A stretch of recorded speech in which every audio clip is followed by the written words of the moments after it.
प्रधानमंत्री मोदी ने बिहार और आसपास के लोगों को दी हेल्थ से जुड़ी सौगात। दरभंगा एम्स का शिलान्यास किया। प्रधानमंत्री नरेंद्र मोदी ने दरभंगा में 18 जन औषधि केंद्रों का उद्घाटन किया।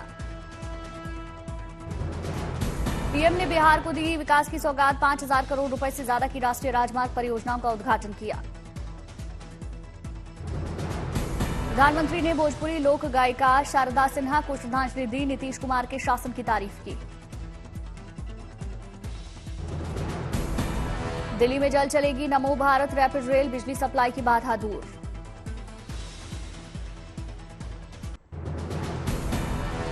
बुलडोजर एक्शन के खिलाफ दायर याचिका पर सुप्रीम कोर्ट सख्त। कहा, सरकार का मनमाना रवैया बर्दाश्त नहीं। सुप्रीम कोर्ट ने घर को बताया परिवार की सामूहिक उम्मीद का प्रतीक। कहा, बुलडोजर एक्शन सामूहिक दंड देने के जैसा। सुप्रीम कोर्ट ने कहा, मनमाने तरीके से हुई कार्रवाई तो अधिकारी होगा जिम्मेदार। सुप्रीम कोर्ट ने राज्य सरकारों को भी फटकार लगाई। कहा, अधिकारों का बेवजह इस्तेमाल न करें। सुप्रीम कोर्ट ने कहा, गलत तरीके से घर तोड़ने पर दिया जाए मुआवजा। पक्षपातपूर्ण नहीं हो सकता बुलडोजर एक्शन।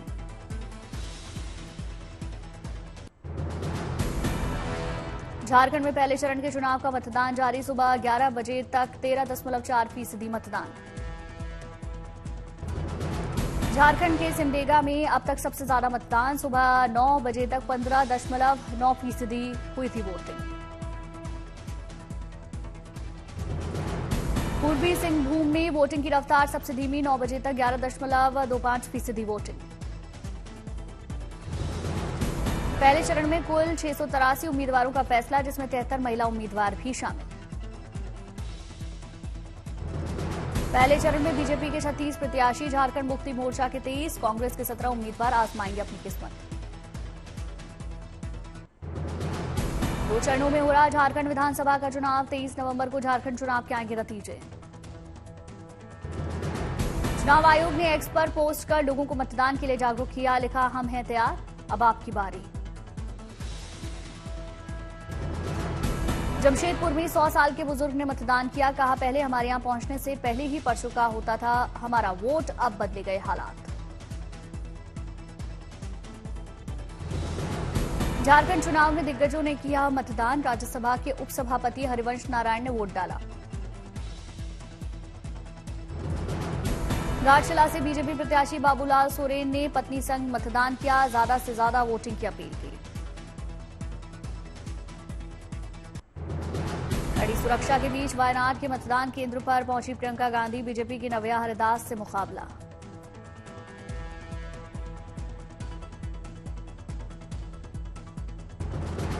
वायनाड उपचुनाव में नव्या हरिदास ने बड़ा आरोप लगाया। कहा, शराब और पैसा बांटकर वोटर्स को लुभा रही कांग्रेस। राहुल गांधी ने वायनाड और रायबरेली सीट से जीता था चुनाव। वायनाड सीट छोड़ अपने पास रायबरेली की सीट रखी। 20 नवंबर को 3 राज्यों में होगा उपचुनाव के लिए वोटिंग। गंगा स्नान को लेकर चुनाव आयोग ने बदली थी तारीखें। यूपी की 9 सीट, पंजाब की 4, केरल की 1 सीट पर 20 नवंबर को वोटिंग। 23 नवंबर को नतीजे आएंगे। देश के 10 राज्यों में भी उपचुनाव का मतदान जारी। 31 सीटों पर वोटिंग जारी। राजस्थान में 7, पश्चिम बंगाल में 6 सीट, असम में 5, बिहार में 4, कर्नाटक में 3 सीटों पर वोटिंग। मध्य प्रदेश में 2 और, छत्तीसगढ़, गुजरात, केरल, मेघालय में 1-1 सीट पर मतदान होगा। उपचुनाव में अधिकांश विधानसभा सीटें मौजूदा विधायकों के लोकसभा चुनाव लड़ने और जीतने के बाद हुई थी खाली। कई प्रतिनिधियों की मौत के बाद खाली हो चुकी थी कई सीटें। झारखंड, महाराष्ट्र के साथ 10 राज्यों की 31 सीटों पर उपचुनाव की होगी मतगणना। 23 नवंबर को गिनती। दिल्ली में लगातार बढ़ रहा प्रदूषण। कई इलाके में हवा की गुणवत्ता खराब। दिल्ली में सुबह 361 पर पहुंचा औसत गुणवत्ता सूचकांक। एनसीआर और आसपास के इलाकों में धुंध। दिल्ली एनसीआर में धुंध के कारण विजिबिलिटी प्रभावित हुई। सुबह हेडलाइट्स जलाकर लोगों ने गाड़ी चलाई। ग्रेटर नोएडा में फॉग और स्मॉग की वजह से सुबह विजिबिलिटी 0 हुई, वाहनों की रफ्तार धीमी पड़ी। मौसम पर हिमालय क्षेत्र में सक्रिय पश्चिमी विक्षोभ का प्रभाव, पाकिस्तान पंजाब से प्रदूषण को पूर्व की ओर धकेला। दिल्ली के अक्षरधाम इलाके में सुबह छाया स्मॉग, विजिबिलिटी काफी कम। दिल्ली के आर्य नगर में 412 दर्ज किया गया AQI, आनंद विहार में 394 AQI। इंदिरा गांधी एयरपोर्ट के पास 361 पहुंचा वायु गुणवत्ता सूचकांक, विजिबिलिटी काफी कम। गाजियाबाद में कोहरे और प्रदूषण की डबल मार, तापमान में दर्ज की गई गिरावट। बठिंडा में फैला पराली का धुआं, हवा हुई जहरीली, लोगों ने किसानों से की पराली न जलाए जाने की अपील। प्रयागराज में छात्रों के प्रदर्शन का तीसरा दिन, पुलिस हिरासत में लिए गए 11 प्रदर्शनकारी। छात्रों ने कैंडल और मोबाइल की लाइट जलाकर किया विरोध, देर रात तक नारे लगाए। प्रयागराज में आंदोलन कर रहे छात्रों के समर्थन में उतरी ABVP, लाठीचार्ज की निंदा की। प्रयागराज में छात्रों की मांग को लेकर बोले बृजभूषण शरण सिंह, कहा बच्चों की मांग को हल्के में न ले सरकार।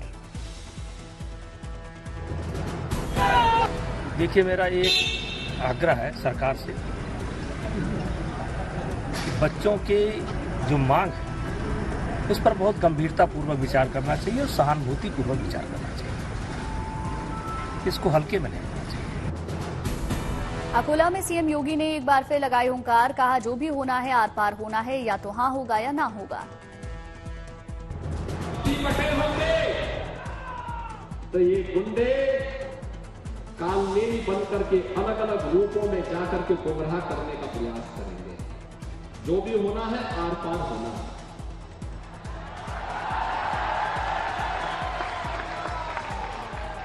हाँ भी और ना भी नहीं, या तो हाँ होगा। सांसद रवि किशन ने सीएम योगी के बयान का समर्थन किया, कहा खड़गे परिवार के साथ हैदराबाद में क्या हुआ भूलना नहीं चाहिए।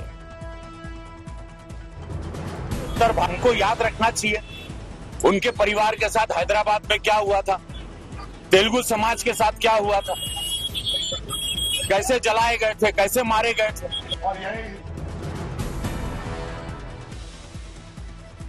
झारखंड के रामगढ़ में चुनाव प्रचार के दौरान सीएम सोरेन बोले बटोगे तो कटोगे कहकर बीजेपी हिंदू मुसलमान को बांट रही है। महाराष्ट्र के लातूर में पहुंचे केंद्रीय मंत्री नितिन गडकरी के चॉपर की भी तलाश, चुनाव आयोग की टीम ने पड़ताल की। एयरपोर्ट पर देवेंद्र फडणवीस का बैग चेक हुआ, बीजेपी महाराष्ट्र ने एक्स पर वीडियो शेयर किया। उद्धव ठाकरे पर देवेंद्र फडणवीस ने कटाक्ष किया, कहा बैग चेकिंग पर रोने वाले नहीं लड़ने वाले चाहिए। बैग चेकिंग पर बोले उद्धव गुट के नेता अनिल परब, कहा बैग चेकिंग से दिक्कत नहीं, लेकिन सभी के बैग चेक होने चाहिए। हिमंता विश्व शर्मा ने दावा किया, कहा झारखंड में सरकार बनी तो आदिवासी बेटियों से शादी करने वाले घुसपैठियों को बाहर करेंगे।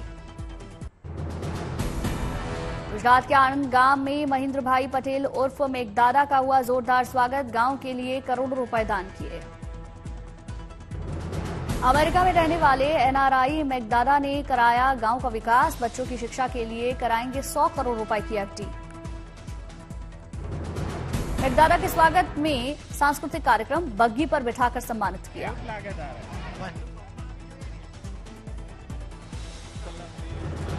जूनागढ़ में गिरनार की परिक्रमा शुरू, विधि विधान के साथ पूजा पाठ किया गया। गिरनार परिक्रमा। छत्तीसगढ़ के चंद्रपुर में महानदी महाआरती उत्सव 2024 का आयोजन, सीएम विष्णुदेव साई ने हिस्सा लिया।